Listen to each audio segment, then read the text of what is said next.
یا کسی آیت کو، کسی سورہ کو کسی خاص ایک چیز کے ساتھ منسوب کیا جاتا ہے، تو اس کی ریزن یہ ہوتی ہے کہ آپ اس کے اسلوب کو سمجھیں، آپ اس کے ترجمے کو دیکھیں، آپ اس پہ غور و فکر کریں، پھر پتہ چلے گا، پھر ہی بچ سکیں گے نا۔ جب ہدایت حاصل کریں گے قرآن سے یا کسی کتاب سے، تو دھوکے سے پھر ہی بچ سکیں گے۔ اگر اورل پڑھتے رہیں گے تو کیسے بچ سکتے ہیں؟ پھر تو نہیں بچ سکتے۔ اور تاکہ وہ بشارت دے ان لوگ ایمان والوں کو جو نیک عمل کرتے ہیں کہ ان کے لیے اچھا بدلہ ہوگا۔ اچھا، پیچھے ہم نے پڑھا تھا اسی آیت کے ایک پہلے پارٹ کو، کہ یہ قیامت کے متعلق بتائے گی۔ قرآن کے نزول کا مقصد ایک یہ بھی تھا کہ یہ آنے والی آفات کے متعلق یا قیامت کے متعلق بھی آگہی دے گی، اور ایمان والوں کو بشارت بھی دے گی جو نیک عمل کرتے ہیں کہ ان کے لیے اچھا بدلہ ہے، اور وہ اس میں رہیں گے ہمیشہ۔ اور خبردار کر دے ان لوگوں کو جنہوں نے کہا کہ اللہ نے بیٹا بنایا ہے۔ اب یہ بھی ایک دھوکہ ہی ہے نا، جس کی بنیاد تثلیث ہے۔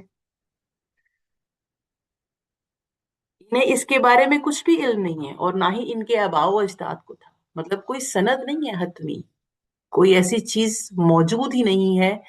جو لوگ بھی اللہ پر بہتان لگا رہے ہیں معاذ اللہ، ان کے پاس کوئی دلیل نہیں ہے، اور سند کون سی ہوگی؟ علمی سند ہوگی نا۔ ان کے پاس تو کوئی علم ہی نہیں ہے، اور نہ ہی ان کے آباء و اجداد کو تھا۔ یہ تو وہی باتیں ہیں جو ان کے منہوں سے نکل رہی ہیں، مطلب میں نے کہی، آپ نے کہی، کسی اور نے کہی، بس اسی طرح سے۔ قرآن کہتا ہے وہ نہیں کہتے مگر سراسر جھوٹ ہے۔ تو اے نبی صلی اللہ علیہ وآلہ وسلم، آپ شاید اپنے آپ کو غم سے ہلاک کر لیں گے ان کے پیچھے، اگر وہ ایمان نہ لائے اس بات پر، مطلب اس قرآن پر اگر ایمان نہیں لے کر آئے، تو آپ تو اپنے آپ کو غم سے ہلاک کر لیں گے۔ کیوں ہلاک کر لیں گے؟ کیونکہ نبی اکرم صلی اللہ علیہ وآلہ وسلم جانتے ہیں کہ یہ جو کچھ کر رہے ہیں اس کا انجام کیا ہوگا۔ اس کا انجام دوزخ ہے، اس کا انجام اس آگ میں جلنا ہے جس کو کافروں کے لیے ہی سلگایا جا رہا ہے۔ اس سب کا انجام اللہ کا غضب ہے، جس سے قیامت والے دن کافر تو نہیں بچ سکتے۔ اللہ تعالیٰ فرماتے ہیں اِنَّا جَعَلْنَا مَا عَلَى الْأَرْضِ زِينَةً لَهَا، یقیناً ہم نے بنا دیا ہے جو کچھ زمین پر ہے اسے اس کا بناؤ سنگھار، مطلب زمین کو آراستہ کر دیا ہے، زینت۔ یہ ساری چیزیں، پہاڑ، دریا، درخت، چرند پرند، یہ سب کیا ہے؟ زینت ہے، پھول ہے، سبزہ ہے، سب زینت ہے زمین کی۔ اور اس کے علاوہ اس دنیا میں بسنے والے انسان، یہاں کی آسائشیں، نعمتیں، ہر ایک چیز کس لیے پیدا کی گئی؟ انسان کے لیے۔ اور کیوں پیدا کی گئی؟ تاکہ اسے آزمایا جائے کہ کون بہتر ڈیل کرتا ہے ان چیزوں کے ساتھ، انسانوں کے ساتھ، اس سارے معاملات کو کون بہتر طریقے سے پرفارم کرتا ہے۔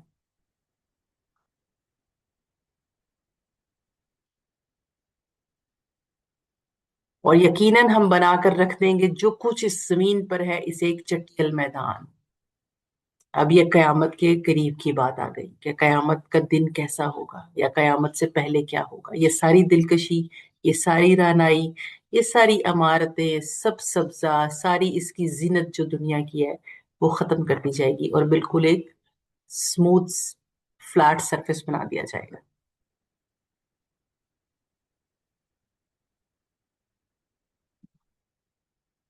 اب آگے بات آ گئی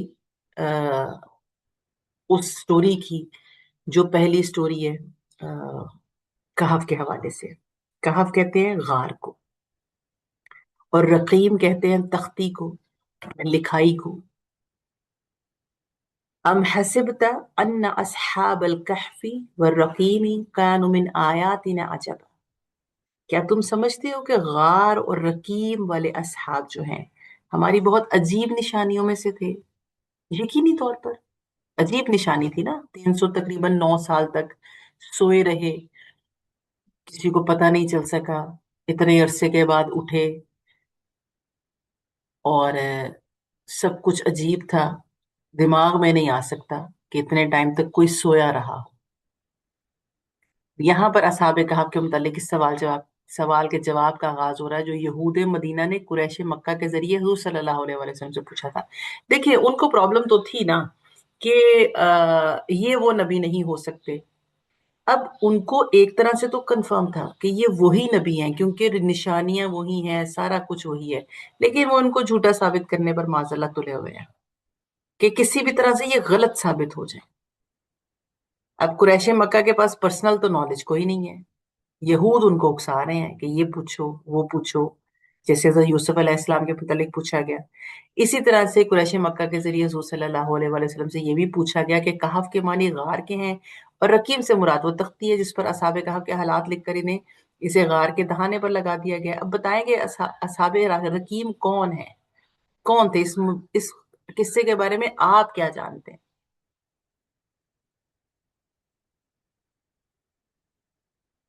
کہ اگر اس طرح کے کچھ لوگ تھے جو دماغ میں نہیں آتے، عقل میں نہیں آتے، تو پھر وہ کون تھے، آپ ان کے متعلق بتائیں۔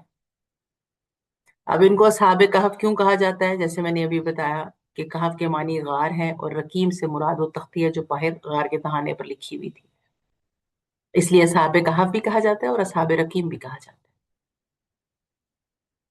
اب یہ تھوڑی سی ہسٹری ہے یہاں پر جو ہمارے پاس ہے کہ اصحاب کہف کی ہسٹری کیا تھی، کیوں وہ غار میں ان کو پناہ لینی پڑی، تو یہ تھوڑی سی ضرور سنیے گا آپ لوگ۔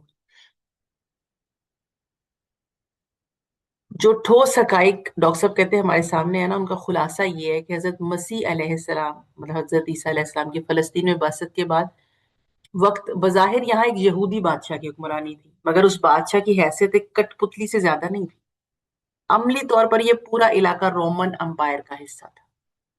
فلسطین کا جو علاقہ تھا وہ رومن امپائر کا حصہ تھا۔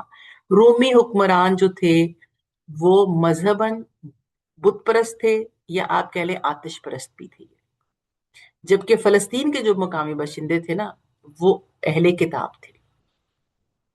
حضرت مسیح علیہ السلام کے رفع سماوی کا واقعہ 30 اور 33 عیسوی کے لگ بھگ پیش آیا۔ اس کے بعد یہودیوں کے ایک بغاوت کے جواب میں رومی جو جنرل تھا ٹائٹس، اس نے 70 عیسوی میں یروشلم پر حملہ کر کے اس کو تباہ و برباد کر دیا، تقریباً 40 سال کے بعد۔ ہیکل سلمانی کو بھی مسمار کر دیا گیا، یہودیوں کا قتل عام ہوا، جو یہودی قتل ہونے سے بچ گئے انہیں ملک بدر کر دیا گیا، اور مقامی عیسائیوں کو اگرچہ علاقے سے بے دخل نہیں کیا گیا، لیکن حضرت عیسیٰ علیہ السلام کے پیروکار اور موحد ہونے کی وجہ سے انہیں رومیوں کی طرف سے اکثر ظلم و ستم کا نشانہ بنایا جاتا ہے۔ اس حوالے سے جو رومی بادشاہ تھا نا، دکیانوس، اس کے دربار میں چند راسخ العقیدہ موحد نوجوانوں کی پیشگی ہوئی۔ بادشاہ کی طرف سے نوجوانوں پر واضح کیا گیا کہ وہ اپنے عقائد کو چھوڑ کر بت پرستی اختیار کر لیں، ورنہ انہیں سولی پر چڑھا دیا جائے گا۔ اب بادشاہ کی طرف سے انہیں اس فیصلے کے لیے مناسب مہلت بھی دی گئی ظاہر ہے، اور اسی مہلت کے دوران انہوں نے شہر سے نکل کر اسی غار میں پناہ لینے کا فیصلہ کیا۔ اب یہاں پر آپ کو لگ رہا ہوگا کہ یہ کیا بات ہوئی، کیوں پناہ لی گئی، سامنے ڈٹ کر سامنا کرنا چاہیے تھا۔ کیوں؟ کیونکہ باطل کے سامنے کلمہ حق کہنا چاہیے۔ اللہ تعالیٰ کے نزدیک سب سے امپورٹنٹ چیز انسان کی جان ہے، اس کے اوپر کمپرومائز نہیں ہے، کیونکہ وہ اللہ کی امانت ہے۔ اب یاد کریں نبی پاک صلی اللہ علیہ وآلہ وسلم کے ٹائم پہ جب نبوت کا نیا نیا آغاز ہوا تھا، اور حضرت سمیہ اور حضرت یاسر، ان کو صرف اس لیے شہید کر دیا گیا تھا کہ وہ کلمہ حق بول رہے ہیں اور باطل کے سامنے بول رہے ہیں۔ اور پھر انہی کے بیٹے حضرت عمار بن یاسر، انہوں نے باطل کے سامنے باطل کو ہی بول دیا اور ان کی جان بخشی گئی۔ تو جان امپورٹنٹ ہے، یہ یاد رکھیے گا۔ یہ اسلام تو جنگ کے دوران میں بھی اسٹریٹجیز کو اپناتا ہے۔ ویسے آپ جنگ سے بھاگ جائیں تو معافی نہیں ملے گی، لیکن آپ اسٹریٹجی اپنا رہے ہیں اور پیچھے جا رہے ہیں اور واپس پلٹ کر وار کر رہے ہیں تو آپ وہ درست ہے، وہ غلط نہیں ہے۔ تو اس لیے جان کو بالکل سامنے کسی کے کھڑے ہو جانا اور کہنا جی کہ میں جو ہے نا وہ کلمہ حق کہہ رہا ہوں، اور وہ آپ کو بدلے میں مار دے، تو یہ کوئی فائدہ نہیں ہوگا، اس سے اسلام کو کیا فائدہ پہنچے؟ کچھ بھی نہیں، بلکہ نقصان ہو گیا۔ تو اس لیے انہوں نے پناہ لینے کا فیصلہ کیا۔ جب یہ لوگ غار میں پناہ گزین ہوئے تو اللہ تعالیٰ نے اپنی قدرت سے ان پر ایسی نیند غالب کر دی جو 309 سال تک تقریباً وہ سوتے رہے۔ اور سورہ بقرہ میں ہم نے اسی طرح کا ایک واقعہ حضرت عزیر علیہ السلام سے کے متعلق پڑھا تھا، لیکن وہاں پر مینشن نہیں تھا حضرت عزیر علیہ السلام کا نام، جن کو 100 سال کے بعد زندہ کیا گیا تھا۔ تقریباً کوئی 4 سے 5 واقعات ہم نے پڑھے ہیں اس طرح کے، جب حضرت ابراہیم علیہ السلام نے بھی اللہ تعالیٰ سے کہا تھا کہ کیسے مردہ کو زندہ کریں گے، جب حضرت عزیر علیہ السلام نے بھی کہا کہ کیسے یہ قوم کو زندہ کیا جائے گا جس کو بالکل ہی تلپٹ کر دیا گیا۔ اور یہ اصحاب کہف کا واقعہ، جس غار میں اصحاب کہف سو رہے تھے وہ ایسی جگہ پر واقع تھی جہاں پر لوگوں کا آنا جانا بالکل نہیں تھا۔ اس غار کا دہانہ شمال کی جانب تھا، جس کی وجہ سے اس کے اندر روشنی منعکس ہو کر تو آتی تھی، لیکن براہ راست روشنی یا دھوپ نہیں آتی تھی۔ دیکھیں پوری ایک سائنس ہے اس کے اوپر، پوری ایک سائنس، پھر کروٹیں دی جاتی رہی ہیں۔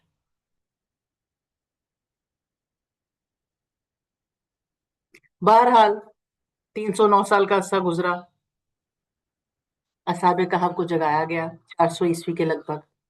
رومن امپائر بھی ساری کی ساری عیسائی ہو گئی۔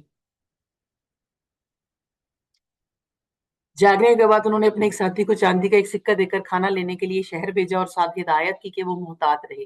اب یہ جو میں خلاصہ بیان کری ہوں یہ سارا آیات میں موجود ہے، آیات ہم بعد میں پڑھیں گے، ابھی ہم صرف اس کو ایک سٹوری کی طرح پڑھ رہے ہیں۔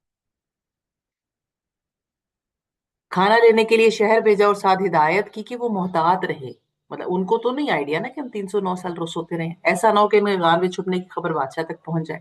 وہ اپنی نیند کو معمولی کی نیند سمجھ رہے تھے نا، معمول کی نیند کے وہم و گمان میں بھی نہیں تھا کہ وہ 300 سال کے قریب سوئے رہے۔ بہرحال کھانا لینے والا جب باہر گیا تو 300 سال پرانی وضاقتہ تھی اس کی، اور جو اس کے پاس کرنسی تھی وہ بھی پرانی تھی، تو لوگوں کے سامنے تو خود ہی ہائی لائٹ ہو جانا تھا اس نے۔ باقی کا قصہ اب ہم آگے پڑھ رہے ہیں۔ جبکہ ان نوجوانوں نے غار میں پناہ لی اور انہوں نے کہا اے ہمارے رب تو ہمیں عطا فرما اپنے پاس سے رحمت اور آسان فرما دے ہمارے لیے ہمارے معاملات میں عافیت کا راستہ۔ یہ اتنی پیاری دعا ہے، اتنی پیاری دعا ہے کہ اگر آپ اس کو اپنی زندگی کا حصہ بنا لیں تو بہت سے مسائل ہمارے اللہ تعالیٰ آہستہ آہستہ اس دعا کی بدولت سالو کرتے جائیں گے۔ یہ اتنی پیاری دعا ہے۔ تو ہم نے تھپکی دے دی ان کے کانوں پر غار میں کئی سال کے لیے، یعنی کہ ہم نے ان کو غار میں کئی سال تک سلائے رکھا۔ اب یہاں پر یہ بحث نہیں چھیڑی گئی کہ کتنے سال تک نیند کی حالت میں رکھا۔ پھر ہم نے انہیں اٹھایا تاکہ ہم دیکھیں کہ 2 گروہوں میں سے کس کو بہتر معلوم ہے کہ کتنا عرصہ وہ وہاں رہے۔ ان 2 گروہوں سے مراد کون لوگ ہیں آگے ہم اس کا ذکر پڑیں گے۔ ہم سنا رہے ہیں آپ کو ان کا قصہ حق کے ساتھ۔ یہ کہنے کی ضرورت نہیں ہے اللہ تعالیٰ کو، اللہ تعالیٰ تو سچی بیان کریں گے نا، لیکن نبی اکرم صلی اللہ علیہ وآلہ وسلم کو بتایا جا رہا ہے کہ یہ حق کے ساتھ بیان کیا جا رہا ہے۔ اور یہاں پر حق سے مراد یہ ہے کہ ایز اٹ از بیان کیا جا رہا ہے، جیسے ہی ہوا تھا ویسے ہی آپ کے سامنے بیان کیا جا رہا ہے۔ وہ چند نوجوان تھے جو ایمان لائے اپنے رب پر، اور ہم نے خوب بڑھایا تھا انہیں ہدایت میں، اور ہم نے مضبوط کر دیا ان کے دلوں کو جب وہ بادشاہ کے سامنے کھڑے ہوئے۔ تو انہوں نے کہا کہ ہمارا رب تو وہ ہے جو آسمانوں اور زمین کا رب ہے، ہم ہرگز نہیں پکاریں گے اس کے سوا کسی اور کو معبود۔ اگر ایسا ہوا تب تو ہم بہت ہی غلط بات کہیں گے، جیسے نمرود کے سامنے حضرت ابراہیم علیہ السلام نے ڈٹ کر بات کی تھی، ویسے ہی نوجوانوں نے بھی کی۔ ٹائم پیریڈ دے دیا گیا نا اس کے بعد، ہماری اس قوم نے بنا لیے ہیں اس کے سوا دوسرے معبود، تو کیوں نہیں پیش کرتے وہ ان کے بارے میں کوئی واضح دلیل؟ قرآن تو سند مانگتا ہے، میں اس لیے کہتی ہوں کہ جو بھی ہم کر رہے ہیں کچھ بھی کریں جسٹیفیکیشن چاہیے ہوگی، اللہ کو دلیل دینی پڑے گی قیامت والے دن جا کر کہ یہ میری دلیل ہے، یہ سند ہے اس کام کی جو میں پرفارم کرتی رہی یا کرتا رہا۔ تو اس سے بڑھ کر اور ظالم کون ہوگا جس نے اللہ پر جھوٹ باندھا؟ اور اب جب کہ تم نے خود کو ان لوگوں کے اور جن کی وہ اللہ کے سوا پرستش کرتے ہیں ان سے الگ کر لیا ہے، تو اب کسی غار میں پناہ لے لوں۔ ابھی وہ جو الہام ہے وہ کیا گیا ان پہ، تمہارا رب پھیلا دے گا تمہارے لیے اپنی رحمت، اور تمہارے معاملے میں تمہارے لیے سہولت کا سامان پیدا فرما دے گا۔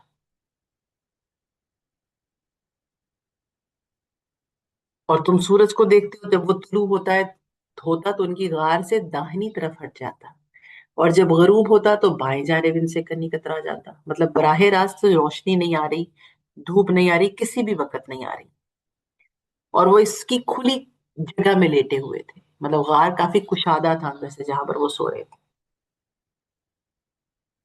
اور یہ یقیناً اللہ کی نشانیوں میں سے ایک نشانی ہے، جس سے اللہ ہدایت دیتا ہے وہی ہدایت یافتہ ہوتا ہے، اور جسے وہ گمراہ کر دے تو اس کے لیے تم نہیں پاؤ گے کوئی مددگار یا راہ پر لانے والا۔ ہم نے کل کی کلاس میں پڑھا تھا کہ اللہ ہدایت اس کو دیتا ہے جو رجوع کرتا ہے۔ ہم نے دنیا میں یہ اللہ کو ثابت کرنا ہے کہ ہم ہدایت کی ہمیں ضرورت ہے، ہم چاہتے ہیں ہم ہدایت ملے، اور اگر تم انہیں دیکھتے تو سمجھتے کہ وہ جاگ رہے ہیں، وَتَحْسَبُهُمْ، اور تم گمان کر دے ایقاظا وَهُمْ رقود کہ وہ جاگ رہے ہیں، وَهُمْ رقود، اور حالانکہ وہ سو رہے ہیں، وَنُقَلِّبُهُمْ، ہم الٹتے پلٹتے رہتے ہیں، ذات الیمین دائیں جانب، ذات الشمال بائیں جانب، اور ان کا کتا اپنے دونوں ہاتھ پھیلائے ہوئے بیٹھا تھا دہلیز پر۔ اگر تم ان پر جھانکتے تو ان سے پیٹ پھیر کر بھاگ جاتے، اور تم پر ان کی ہیبت طاری ہو جاتی۔ مطلب ایک ویرانے سے غار میں ایک خوفناک کتا ہے، اور ایک ایسا منظر ہے کہ ڈر کر بھاگنے میں ہی وہاں پہ سے عافیت ہے۔ بہرحال یہ ایک ایک جو آیت ہے نا، ایک ایک آیت، اس میں اتنی ڈیپتھ ہے کہ اگر ہم صرف اس کو انالیسس کرنے لگیں تو جتنا بھی وقت دیں اتنا کم ہوگا، انالیسس پورا نہیں ہوگا صرف یہ اس ایک آیت کے اس حصے میں، کہ اگر تم اس پر جھانکتے تو ان سے پیٹ پھیر کر بھاگ جاتے اور تم پر ان کی طرف سے ہیبت طاری ہو جاتی۔ صرف امیجن کریں کہ وہ کیا سچویشن کیسی ہو۔ اسی طرح ہم نے انہیں اٹھایا تاکہ وہ آپس میں ایک دوسرے سے پوچھیں، اور ان میں سے ایک کہنے والے نے کہا کہ تم کتنا عرصہ یہاں رہے ہوگے؟ کچھ بولے ہم رہے ہیں ایک دن یا دن کا کچھ حصہ، کچھ دوسرے بولے کہ تمہارا رب خوب جانتا ہے کہ تم کتنا عرصہ رہے۔ اب آپس میں یہ ڈائلوگ ڈسکس کیا جا رہا ہے۔ اب تم بھیجو اپنے میں سے ایک کو اپنے اس چاندی کے سکے کے ساتھ شہر کی طرف، تو وہ دیکھے کہ شہر کے کس حصے سے زیادہ پاکیزہ کھانا ملتا ہے، اور وہاں سے وہ تمہارے لیے کچھ کھانا لے آئے۔ ظاہر ہے حلال چاہیے فوڈ، ولیتلطف، اور نرمی کا معاملہ رکھے، مطلب لڑائی جھگڑا نہ ہو۔ اب حروف کے اعتبار سے یہاں پر لفظ تا جو ہے یہاں پر قرآن کا نصف ہوتا ہے۔ وَلَا يُشْعِرَنَّ بِكُمْ أَحَدًا، اور وہ آگاہ نہ کر دے تمہارے بارے میں کسی، کیونکہ اگر انہوں نے تم پر قابو پا لیا تو وہ تمہیں سنسار کر دیں گے، کیونکہ ٹائم لمٹ ایک دی ہے نا کہ اس اتنی دیر تک بس جو ہے نا وہ بت پرستی اختیار کرو، ورنہ تمہیں سنسار کر دیا جائے گا، سولی پر لٹکا دیا جائے گا، یا تمہیں واپس لے جائیں گے اپنے دین پر، تو تب تو تم کبھی بھی فلاح نہیں پا سکو گے۔ اور اسی طرح ہم نے مطلع کر دیا ان لوگوں مطلع کر دیا ان پر، مطلب لوگوں کو ان کے حال سے مطلع کر دیا گیا۔ پوری وضاحت سامنے آ گئی، کیوں؟ جب وہ آدمی جو باہر گیا ہے کھانا لینے کے لیے، اس کے پاس کرنسی بھی ڈفرنٹ ہے، لباس بھی اس کا ڈفرنٹ ہے، تو وہ ہائی لائٹ تو خود ہی ہو جائے گا، تاکہ وہ جان لے کہ اللہ کا وعدہ سچا ہے، اور یہ کہ قیامت کے بارے میں ہرگز کوئی شک نہیں۔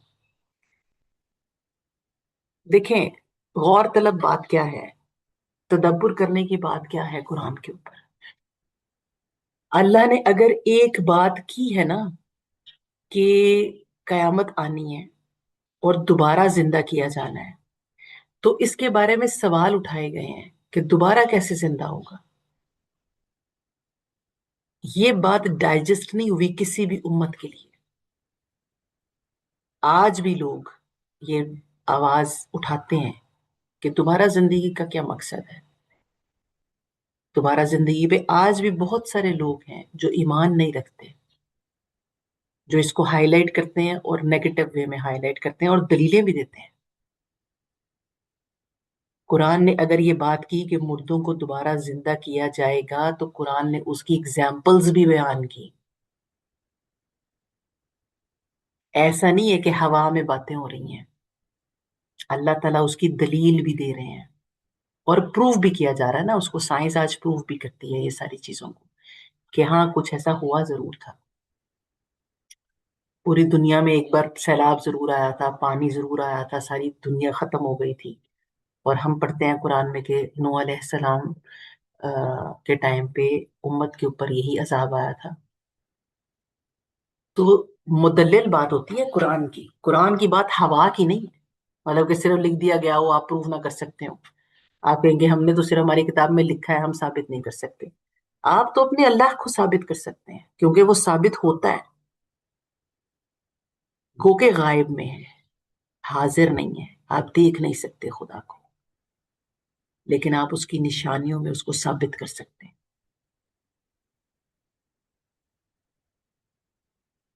لوگ تو قرآن کو بھی جو ہے وہ اور بھی اٹھا کر لے آئے ہیں کہ قرآن جیسا ہی ہے کچھ. کچھ دن پہلے میں ایک دیکھ رہی تھی سورہ، کون سی کوئی سورہ بتا رہے تھے.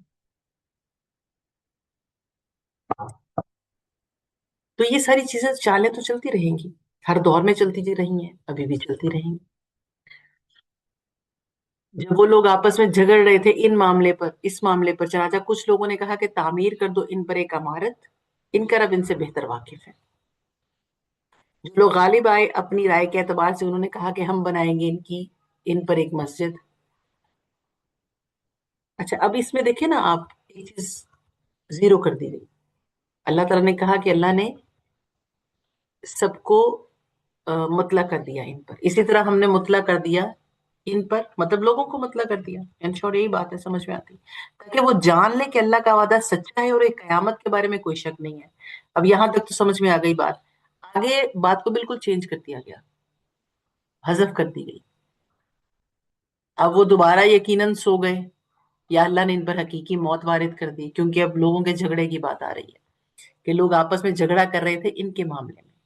کچھ لوگوں نے کہا کہ اس جگہ پر یادگار کے طور پر ایک عمارت بنا دیں، کچھ کہہ رہے ہیں مسجد بنا دیں. تو جو غالب آئے انہوں نے کہا کہ ہم مسجد بنائیں گے ان کی کار پر ایک.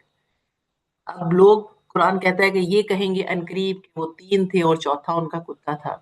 کچھ کہیں گے وہ 5 تھے اور چھٹا ان کا کتا تھا. یہ سب تیر تکے چلا رہے ہیں اندھیرے میں، قیاس آرائیاں.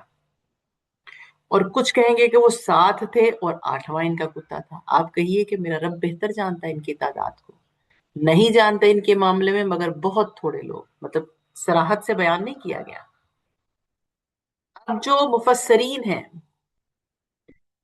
وہ اس کو کیسے بیان کرتے ہیں کہ جو آخری بات ہے، آخری بات وہ زیادہ اوتھینٹک ہے، کہ وہ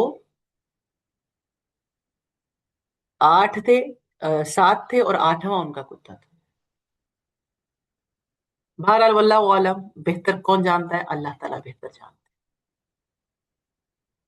تو اے نبی صلی اللہ علیہ وآلہ وسلم، آپ ان سے جھگڑا مت کریں سوائے سرسری بحث کے. مطلب اس میں پڑھنا نہیں ہے، کسی نے الرٹ دیا جا رہا ہے کہ آپ بھی ان کے ساتھ اس کے متعلق بات نہیں کریں کوئی بھی، اور نہ ہی پوچھیے ان کے بارے میں ان میں سے کسی سے بھی.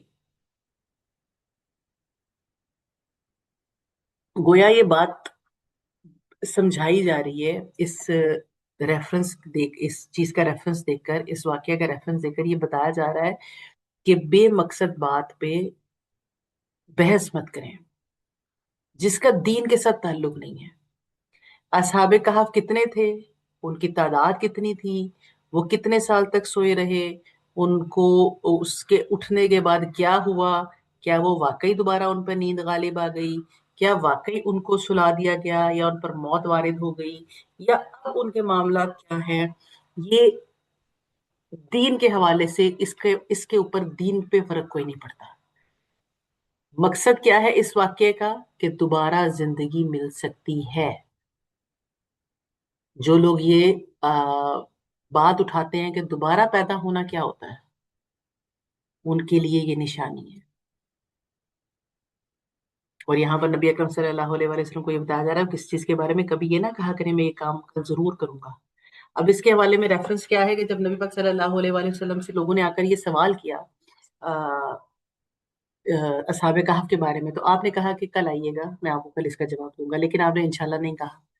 15 روز تک تقریباً وہی نہیں آئی. لوگ مذاق کرتے رہے معاذ اللہ کہ آپ تو کہہ رہے تھے کل بتائیں گے، اب آپ کو پتہ ہی نہیں ہے کچھ بھی، کیونکہ وہ تو یہ کہہ رہے ہیں کہ اب پتہ چلے گا، ان سے یہ باتیں پوچھیں، ذوالقرنین کا پوچھیں، ان سے اصحاب کہف کا پوچھیں،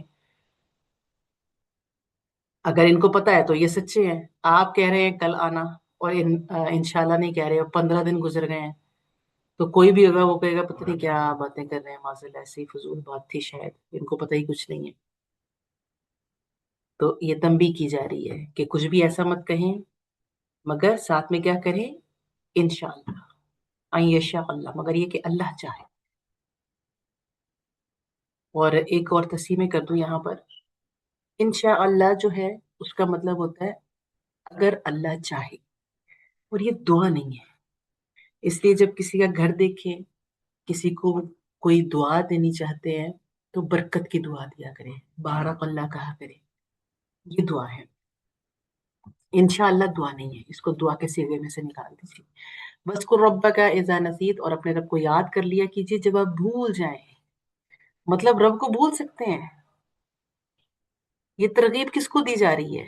نبی کو دی جا رہی ہے، اور نبی کے حوالے سے امت کو دی جا رہی ہے۔ اس کا مطلب ہے رب کو بھول سکتے ہیں آپ۔ اللہ فرما رہا ہے رب کو یاد کر لیا کریں جب آپ بھول جائیں، ذہن سے نکل جائے یاد کرنا تو یاد کریں، باقی بیان کریں، اور کہیے ہو سکتا ہے میرا رب میری رہنمائی کر دے اس سے بہتر بھلائی کی طرف۔ اور وہ رہے اپنی غار میں 300 برس اور اس کے اوپر 9 برس۔ آپ کہیے کہ اللہ بہتر جانتا ہے اس میں جتنا عرصہ وہ رہے، یعنی اس بحث میں پڑھنے کی ضرورت نہیں ہے۔ اسی کے لیے آسمانوں اور زمین کا غیب کیا ہی خوب ہے وہ اس کو دیکھنے والا، اور کیا ہی خوب ہے وہ سننے والا۔ اس کے سوا ان کا کوئی مددگار نہیں، اور وہ شریک نہیں کرتا اپنے حکم میں کسی کو بھی۔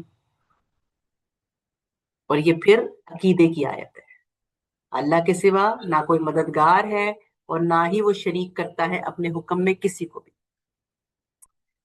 آج کا لیسن یہاں تک، انشاءاللہ باقی کل کی کلاس میں۔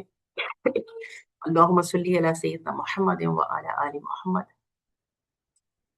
كما صليت على إبراهيم وعلى آل إبراهيم إنك حميد مجيد اللهم بارك على محمد وعلى آل محمد كما باركت على إبراهيم وعلى آل إبراهيم إنك حميد مجيد اللهم إنا نستعينك ونستغفرك ونتوب إليك۔ السلام علیکم ورحمۃ اللہ وبرکاتہ۔ وعلیکم السلام ورحمۃ اللہ وبرکاتہ۔